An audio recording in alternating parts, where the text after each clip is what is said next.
Listo, perfecto. Entonces el día de hoy la idea es revisar el tema de osteocondrosis y apofisitis y cuál es la relación con la actividad que estas patologías presentan en los niños. Entonces los objetivos que yo me tracé para la charla de hoy fueron conocer cuáles son las osteocondrosis y apofisitis más frecuentes que se presentan en la población pediátrica, describir cuál es la relación que estas tienen con la práctica deportiva y realizar un repaso sobre la evolución natural de estas lesiones y cuál va a ser su manejo.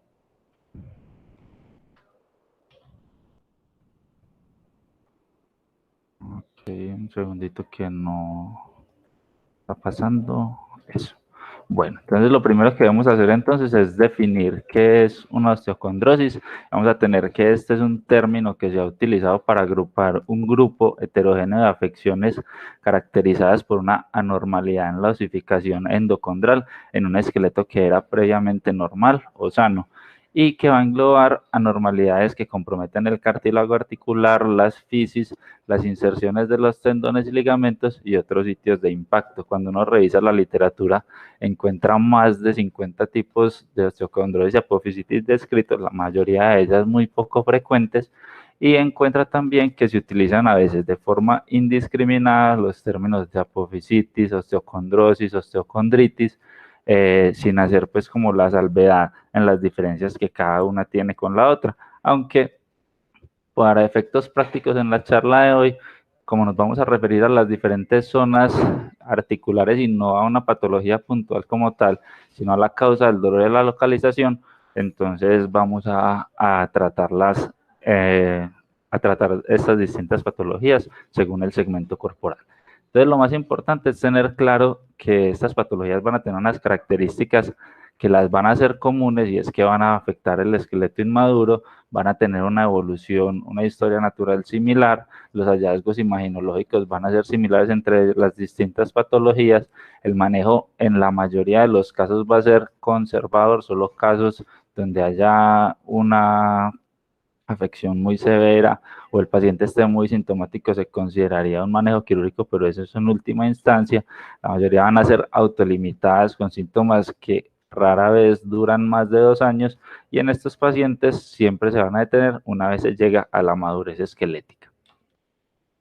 En cuanto a la fisiopatología, hay que tener en cuenta que no hay un proceso fisiopatológico claro y unificado para todas las osteocondrosis, osteocondritis y apofisitis, pero lo que sí se ha estudiado y se ha visto en los diferentes estudios histológicos y de seguimiento a los pacientes es que hay un evento vascular cuya causa inicial se desconoce, luego se presenta un proceso de isquemia que va a llevar a necrosis del hueso y el cartílago articular, se va a presentar una fragmentación y un colapso de ese cartílago o de esa área ósea y luego se va a producir una remodelación una vez se detiene el estímulo lesivo.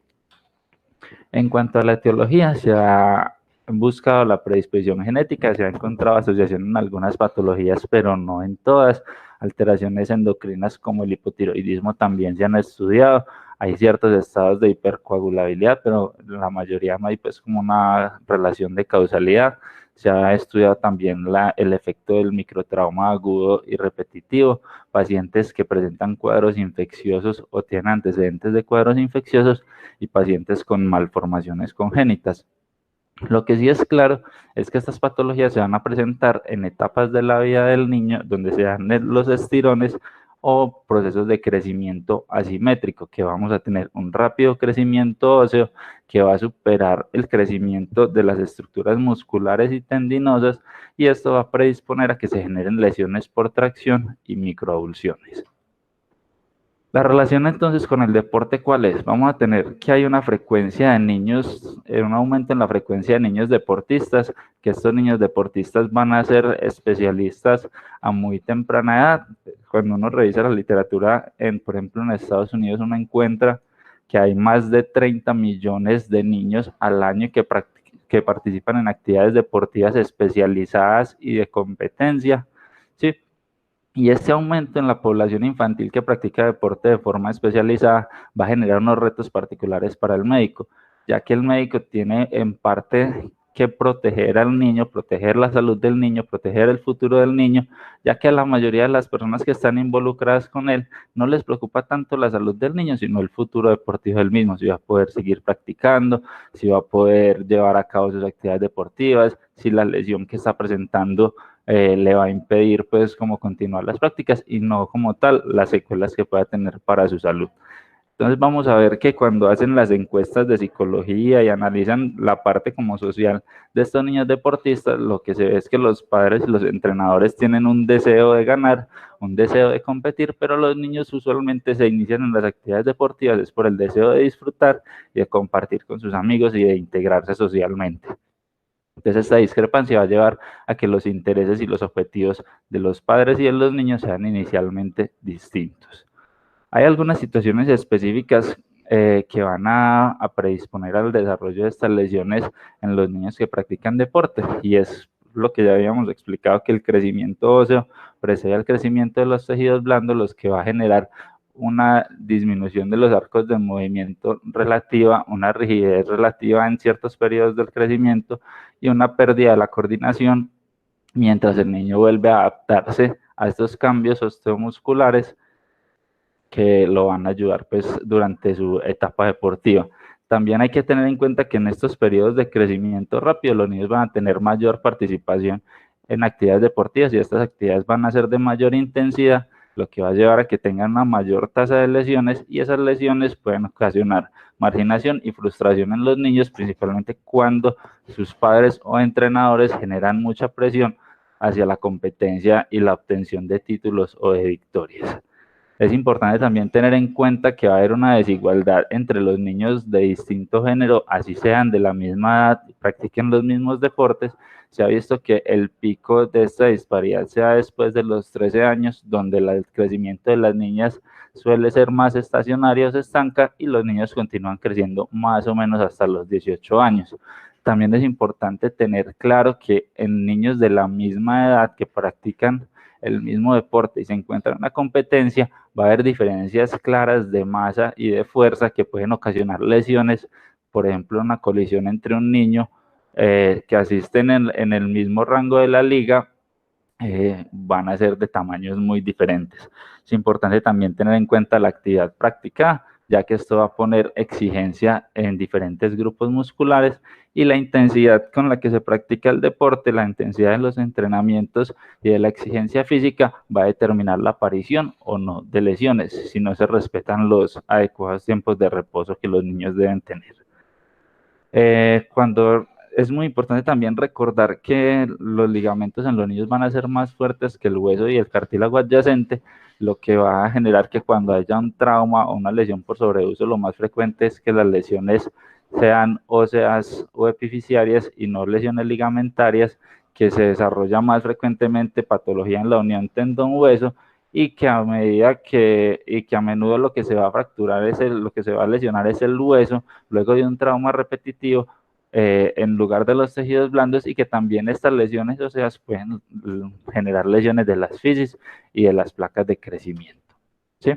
Va a haber básicamente dos mecanismos de lesión. El primer mecanismo de lesión es el macrotrauma o lo que se definiría como una colisión o golpe durante la práctica de la actividad deportiva y el segundo tipo es el microtrauma, que sería una lesión por el uso excesivo del cuerpo del niño, es decir, los niños que hacen demasiada actividad demasiado frecuente y no tienen los periodos de reposo que se requieren. Este tipo de microtrauma lo que uno encuentra en la literatura es donde más se estudia es en los niños que practican béisbol en Estados Unidos, particularmente los pitchers, que son obligados o estimulados para que realicen un mayor número de lanzamientos, para lanzar cada vez más rápido, cada vez más fuerte, y muchas veces estos niños ni siquiera tienen periodos donde están fuera de la liga, lo que ocasiona que una gran cantidad de ellos presenten lesiones por sobreuso. ¿Sí? También es importante tener en cuenta los diagnósticos diferenciales, que van a ser menos comunes en los niños en esta edad, pero que son más serias, entonces siempre se deben pensar como pacientes que tengan lesiones de la placa de crecimiento, fracturas en leño verde, fracturas por estrés que se van a presentar usualmente en pacientes un poco más grandes y los tumores óseos que se pueden presentar en cualquier edad, y sería una de las patologías más importantes a descartar. Entonces, ¿qué pregunta nos debemos hacer siempre cuando nos enfrentamos a un niño con un dolor asociado al crecimiento o una patología osteomuscular? ¿Qué tiempo de evolución tiene? Si es un trauma agudo, si el dolor empezó súbitamente sin un trauma claro, si está varios meses con dolor, suspende la actividad, el dolor mejora, pero cuando la reanuda vuelve a aparecer. ¿Dónde está localizado? Si el niño puede localizar claramente el sitio de dolor, o el dolor por el contrario compromete una articulación completa, o es un dolor que se irradia de una articulación a otra, o compromete un segmento que no es articular.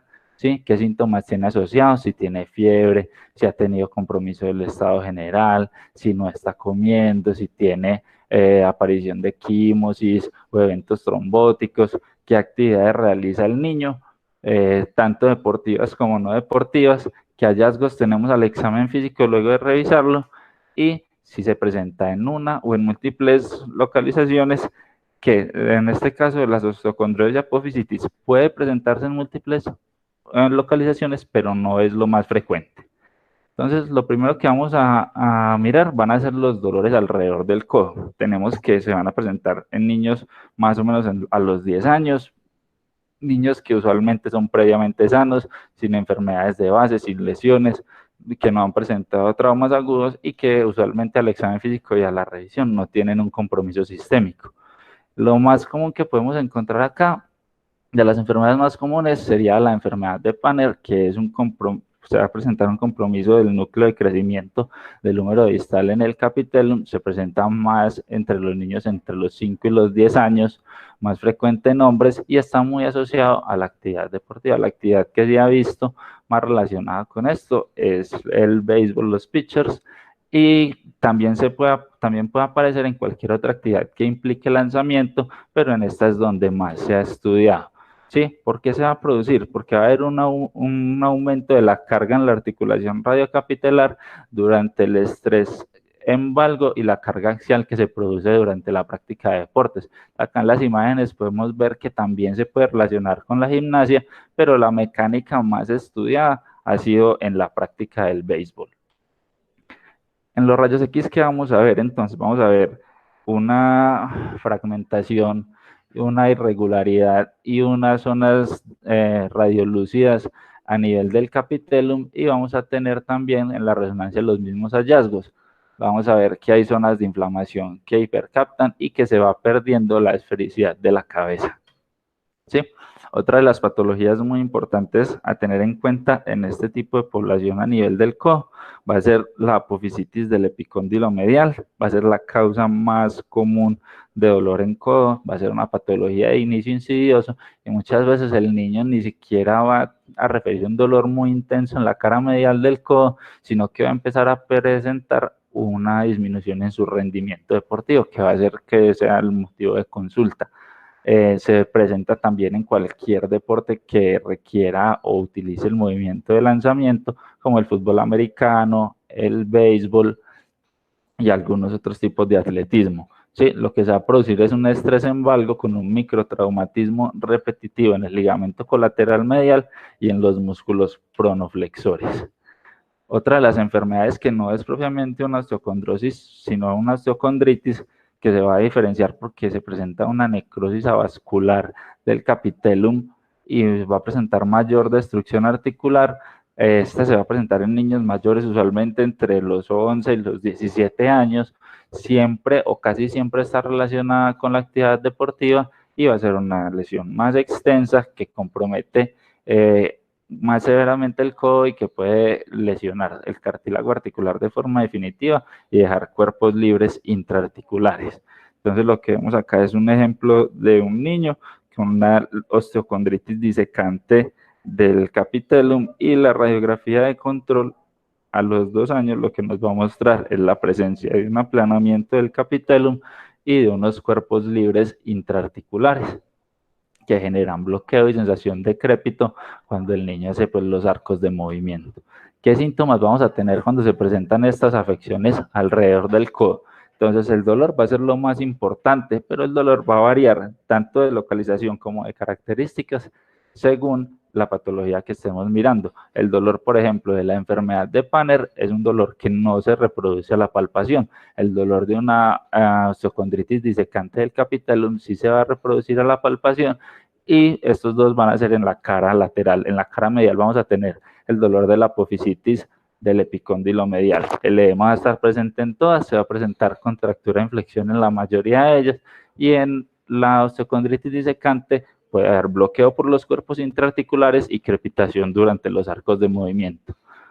El tratamiento en la osteocondritis disecante, cuando es muy severa, puede variar y puede llegar a ser quirúrgico, pero el manejo inicial va a ser igual en estas patologías. Lo que se refiere es la estrategia RICE, que vamos a tener reposo, hielo, analgesia, compresión, reposo y reintegración parcial, reintegración gradual, perdón, y vamos a tener que los pacientes van a necesitar realizar terapia física enfocada en el estiramiento de los músculos comprometidos y en recuperar los arcos de movimiento. Es importante siempre respetar los tiempos de reposo y no sobreexigir las actividades deportivas. Y se va a hacer una reincorporación progresiva una vez desaparezca el dolor. Usualmente estos niños requieren alrededor de 6 semanas para estar otra vez sin dolor y reiniciar sus actividades deportivas de forma gradual y progresiva. Cuando miramos entonces los dolores alrededor de la rodilla, vamos a tener que estos se presentan a cualquier edad. La causa más común va a ser el trauma, usualmente son niños sin compromiso sistémico, y la presentación más común va a ser inflamación y dolor unilateral. ¿Por qué se va a presentar esto? Va a ser resultado del microtrauma ocasionado por la tracción persistente y repetitiva de la unión cartilaginosa entre la patela y el tendón patelar, o el tendón patelar y la tuberosidad tibial. Sí, entonces en la primera zona, que va a ser entre la patela y el tendón patelar, se va a presentar la osteocondrosis de Sinding-Larsen-Johansen, que va a ser una apofisitis del polo inferior de la patela, más frecuente en hombres alrededor de los 10 a 12 años y muy relacionada con la actividad deportiva. ¿Qué actividad deportiva? Los deportes que implican saltar, correr, que tienen impacto sobre la articulación, como el básquetbol, el voleibol, el fútbol y la presentación se tildó. Qué pena con ustedes. Ya. Entonces lo que el niño va a referir es una limitación para realizar sus actividades o un dolor mientras realiza la práctica deportiva ubicado en toda la cara inferior de la patela. Va a tener edema, va a tener sensibilidad y el dolor va a ser reproducible al examen físico. En los hallazgos imagenológicos, ¿qué podemos encontrar? Entonces vamos a encontrar una fragmentación del polo inferior de la patela, tanto en los rayos X como en la resonancia. En la resonancia vamos a tener que también va a haber hipercaptación. Es muy importante en esta patología diferenciarlo de las fracturas avulsivas del polo inferior de la patela, donde en lugar de una fragmentación se va a ver una laja más grande, y adicional a eso va a haber el antecedente de un trauma agudo o de un dolor de inicio súbito que limita marcadamente la actividad del niño. ¿Listo? Bueno, la segunda patología que vamos a tener acá alrededor de la rodilla va a ser el Osgood-Schlatter, que va a ser una apofisitis por tracción de la tuberosidad tibial. Se va a presentar a diferentes edades en las niñas y en los niños, más pequeñas las niñas cuando la presentan, y puede ser bilateral hasta en el 50% de los pacientes. Va a haber una pérdida parcial de la continuidad de la unión tendón cartílago hueso en la tuberosidad tibial, y esta siempre se va a presentar antes de la etapa de la maduración de ese núcleo de osificación secundaria a nivel de la tibia proximal. Entonces, como habíamos visto antes, que las niñas maduran más rápido, hacen más rápido su maduración esquelética, por eso es que se presenta a menor edad en las niñas que en los niños. Esta es de las que más se ha estudiado, y lo que se ha visto es que está mucho más relacionada con los niños que son atletas. El 21% de los niños y adolescentes atletas la presentan, frente al 4.5% de los que no son atletas. Listo.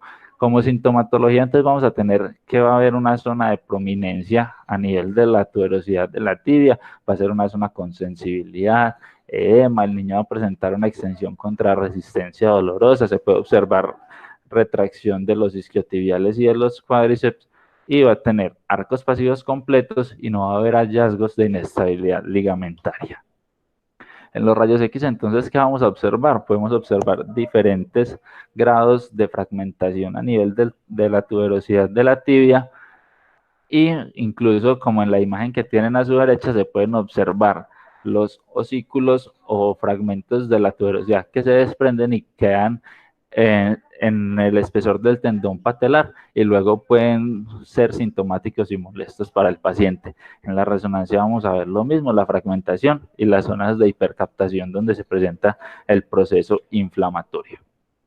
Acá en la rodilla es muy importante también tener presente que puede aparecer la osteocondritis disecante de la rodilla. Esta se va a presentar en niños un poco mayores, entre los 5 y los 15 años.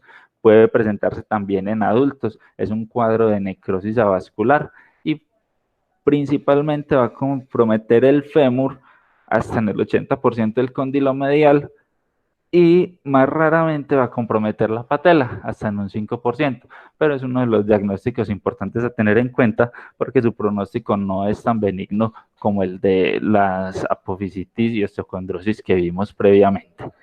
Síntomas en esta patología: va a tener dolor, va a tener ligera cojera, se va a presentar disfunción del cuádriceps, va a haber derrame articular, va a haber crepitación, y los arcos de movimiento van a estar limitados por dolor. El tratamiento inicial para estas tres patologías va a ser lo mismo: reposo, hielo, compresión, estiramientos y rehabilitación. La terapia física la vamos a centrar en los estiramientos del cuádriceps, los isquiotibiales y el tendón de Aquiles. En los casos raros donde se presenten osículos intratendinosos, pero las calcificaciones de lo que era en algún momento parte de la tuberosidad tibial, y los niños persisten sintomáticos, pueden ser llevados a cirugía, pero es una medida pues de último recurso. ¿Sí? Cuando vemos entonces los dolores alrededor de la cadera, vamos a tener que se van a presentar en niños en edad poco mayores, entre los 9 y los 17 años. La causa más común de estos dolores va a ser el sobreuso. No va a haber un compromiso sistémico en la mayoría de los niños, y estos van a estar asociados a cualquier actividad deportiva. Sí, fútbol, gimnasia, baile, patinaje, deportes que impliquen correr con aceleraciones, despegues y cambios de dirección, van a ser los que estén relacionados con este tipo de dolores. Entonces, en esta tablita que les traigo, lo que les quiero mostrar o recordar es, dependiendo de la apófisis de la que estemos hablando, cuál va a ser el músculo que está involucrado. Entonces, en el trocánter mayor vamos a tener el glúteo máximo, el medio y los rotadores de la cadera. En el trocánter menor el psoas ilíaco, en la espina ilíaca anterosuperior el sartorio, en la espina ilíaca anteroinferior el recto femoral, en la cresta ilíaca el tensor de la fascia lata y los oblicuos del abdomen, y en la tuberosidad isquiática el bíceps femoral y los extensores de la cadera. El diagnóstico de estas apofisitis alrededor de la cadera va a ser clínico. Usualmente las radiografías no muestran ningún cambio diferente a la apariencia normal de las apófisis, a menos que ya sean casos muy severos donde se va a ver ensanchamiento y esclerosis en los rayos X. Entonces, los rayos X no siempre se solicitan, pero si el niño tiene algún hallazgo que no sea normal, tiene síntomas constitucionales, tiene una masa, tiene cambios inflamatorios claros en la zona donde se presenta el dolor, ha tenido fiebre o algún síntoma sugestivo de infección, o los síntomas no han mejorado a pesar de un manejo conservador adecuado y un reposo de las actividades deportivas, sí se deben solicitar rayos X para descartar patologías serias que puedan estar enmascarando el diagnóstico. En cuanto a la frecuencia de presentación, vamos a tener que lo más común es que se presenten en la tuberosidad isquiática, en todos los deportes que impliquen correr, atletismo, fútbol, fútbol americano, que son deportes que requieren un despegue y una aceleración rápida, lo que va a generar mucha tensión en los músculos que se insertan en esta zona. Luego tenemos la espina ilíaca anteroinferior, luego la anterosuperior, donde se insertarían el recto femoral y el sartorio respectivamente, y ya las menos frecuentes serían el trocánter menor, la cresta y el trocánter mayor. En cuanto al tratamiento, inicialmente va a ser el mismo. La terapia física y estiramientos van a estar centrados en la recuperación de la fuerza y el tono muscular. Se deben iniciar luego de 2 semanas de reposo, inicialmente solo arcos de movimiento, luego se van a hacer ejercicios para fortalecimiento del core, y luego ejercicios para fortalecimiento de los miembros inferiores, y ya, una vez el paciente se haya rehabilitado, se puede reintegrar a la práctica deportiva. En este grupo de pacientes, en esta área del cuerpo, es muy importante también tener en cuenta que muchas veces se olvida la tendinitis de la banda iliotibial, que como tal no es una apofisitis, pero es un diagnóstico diferencial que debemos tener en cuenta. Va a ser una causa común de dolor tanto en la cadera como en la rodilla. Se va a presentar más frecuentemente en los corredores, puede comprometer toda la cara lateral del muslo, y los síntomas van a ser mayores en los descensos, con una flexión de la cadera a 30 grados. Recordemos que cuando se da la extensión y la flexión de la cadera, durante la flexión la banda iliotibial va a pasar sobre el trocánter menor hacia adelante y en la extensión va a pasar hacia atrás, y ese roce continuo puede generar una bursitis a nivel del trocánter, y este proceso inflamatorio luego llevarnos a una tendinitis de la banda iliotibial. En cuanto a los dolores alrededor del pie y tobillo, vamos a tener que son raros en los pacientes menores de 8 años. La causa más común va a ser el sobreuso. Usualmente son niños sin compromiso sistémico, y los deportes que van a estar más asociados son aquellos que generan tensión repetitiva e impacto a nivel de los pies. Cuando uno revisa la literatura se va a dar cuenta de que hay muchas osteocondritis, apofisitis y osteocondrosis a nivel del pie. La mayoría de ellas son muy raras, son poco comunes, pero esta tablita que yo les traigo acá nos va a ayudar a ubicarnos más o menos según la edad, según el género y según el deporte que practiquen, que va a ser más común. Entonces, por ejemplo, en la osteocondrosis de Kohler, se va a presentar más en hombres en los 2 a los 8 años, ¿sí? Y esta no necesariamente está relacionada con la actividad deportiva. Por ejemplo, en la de Sever, que es la apofisitis del calcáneo, va a tener que se presentan los niños entre los 7 a los 13 años, más común en hombres, y se va a presentar más en deportes que impliquen carrera, deportes de lucha o deportes de gimnasia que tendrían gran impacto a nivel del calcáneo. ¿Sí? Entonces vamos a ver algunas de las más frecuentes. Vamos a tener que la osteocondritis de Capis va a ser una osteocondritis del astrágalo. Se puede presentar hasta en el 25% de los pacientes de forma bilateral. Va a ser la tercera osteocondritis más frecuente luego de la del COVID de la rodilla. Y en estos niños, en el examen físico, lo que va a ser más importante es que van a tener sensación de bloqueo y un marcado derrame articular. En los rayos X lo que vamos a observar es esto, es una lesión que nos muestra necrosis avascular en la zona posteromedial del astrágalo. Es importante la ubicación porque las fracturas usualmente se van a presentar en la zona lateral luego de un impacto con el pie en dorsiflexión y rotación, y esto nos va a ayudar a sospechar una patología diferente, listo, que no es muy común. En cuanto a la enfermedad de Kohler, vamos a tener un compromiso de todo el hueso. Lo que se va a ver en los rayos X es un aplanamiento de ese navicular. Hasta el 30% puede ser bilateral, y en el examen físico va a ser muy llamativo que el niño va a tener una cojera con apoyo en la cara lateral del pie. El niño va a evitar a toda costa generar apoyo con todo el pie o apoyar la parte medial del pie, ya que eso le va a generar mucho dolor en los rayos X. Entonces lo que vemos es esto. En las dos imágenes de la izquierda es el seguimiento de un niño a los 2 años, donde inicialmente se ve el aplastamiento del navicular, y luego del proceso de remodelación se ve un navicular de unas características un poco más normales. Y en la imagen de la derecha vemos una imagen donde se ve todo el navicular colapsado, que sería una imagen característica del diagnóstico de una enfermedad de Kohler. ¿Sí? En cuanto a la enfermedad de Freiberg, vamos a tener que va a ser una osteocondritis limitada a la cabeza de los metatarsianos. El segundo metatarsiano es el más común. Puede presentarse también con frecuencia el tercero, y el compromiso del cuarto y el quinto va a ser muy raro. Hasta en el 10% va a ser bilateral. Esta es más frecuente en las niñas que practican danza, ballet o gimnasia. Va a acarrear un cese prolongado de la actividad ya que los síntomas son muy severos y va a requerir un periodo largo de reposo para poder generar una remodelación adecuada de la cabeza del metatarsiano. Esta es una de las que menos capacidad de remodelación tiene y donde los pacientes quedan con más secuelas. Entonces acá en las imágenes lo que vemos es el aplanamiento de la cabeza y en la imagen de su derecha tenemos ya las secuelas de la paciente con cuerpos libres intraarticulares. Cuando se presentan lesiones tan severas como la que se ve en la imagen de la derecha y que generan síntomas y limitación a los pacientes, este es uno de esos casos raros donde se podría considerar un manejo quirúrgico. En cuanto a la enfermedad de Sever, entonces vamos a tener que es la apofisitis del calcáneo. Se va a producir por una tracción en direcciones diferentes del tríceps sural y la fascia plantar sobre la placa de crecimiento del calcáneo. Se va a presentar de forma bilateral en el 20%, pero una de las claves del diagnóstico es que usualmente es asimétrica. Se presenta primero en uno y luego en el otro calcáneo. Y vamos a tener que es muy frecuente en niños que realizan actividad física intensa y en niños que son obesos.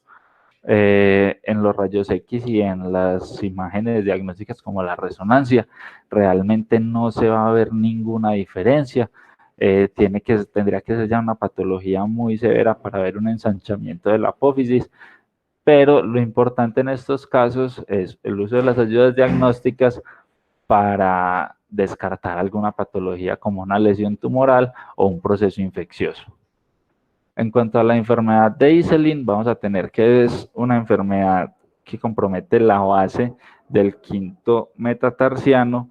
Sí, es importante diferenciarla por el inicio de los síntomas con una fractura avulsiva de la base del quinto. Normalmente no tiene relación traumática. Si se presenta un trauma o un dolor de inicio súbito, lo más posible es que se trate de una fractura avulsiva y no de una enfermedad de Iselin. Se va a presentar más frecuentemente en los deportes que tienen cambios súbitos de dirección, como el fútbol, el lacrosse y el atletismo, y va a verse limitada la dorsi y la plantiflexión al examen físico, que sería una de las características clínicas que nos ayudaría a diferenciarla y a sospecharla. En los rayos X entonces vamos a observar la apófisis de características normales y en la resonancia se puede ver una zona de hipercaptación. Entonces, para prevenir este tipo de patologías en los niños, ¿qué debemos hacer?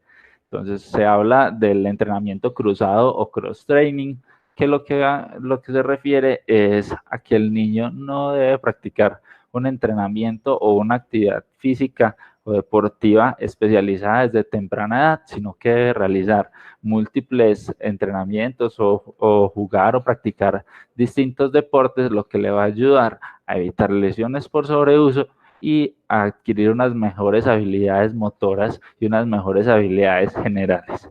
Sí, siempre debe hacer parte de la práctica deportiva el calentamiento y estiramiento, tanto cuando se trate de una actividad competitiva como de una actividad lúdica. Se debe tener en cuenta los niveles apropiados para la edad.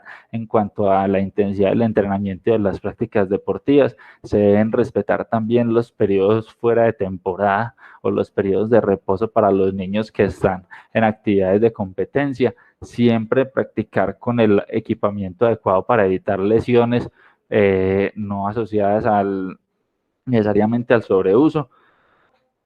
Cuando un niño se esté considerando o quiera practicar una actividad deportiva a nivel competitivo, se debe hacer una valoración clínica previa para detectar qué niños tienen mayor riesgo de lesiones y realizar las intervenciones necesarias para evitarlas, y tener siempre como parte fundamental de la formación deportiva de los niños, educarlos en flexibilidad, postura, biomecánica y darles habilidades motoras generales, no simplemente especializarlos en un tipo de lanzamiento o en una carrera de velocidad, porque esas son las conductas que van a llevar posteriormente a lesiones por sobreuso, a lesiones que comprometan el futuro deportivo del niño y, más grave aún, que puedan comprometer el futuro funcional de esos niños. Como conclusiones, entonces, tenemos que los niños en periodo de crecimiento pueden presentar múltiples patologías que causan dolor alrededor de las articulaciones, que estas patologías van a aumentar en frecuencia en los niños que son activos o que practican deportes, más aún en los que practican deportes de alto rendimiento o en competencias. Y aunque la mayoría de estas patologías van a ser benignas y van a tener un buen pronóstico funcional, se debe realizar un adecuado diagnóstico y asesoramiento para evitar complicaciones, detectar evoluciones o presentaciones que puedan sugerir una patología o una complicación seria y que estas puedan llevar a compromiso de la función a futuro del niño. Muchas gracias.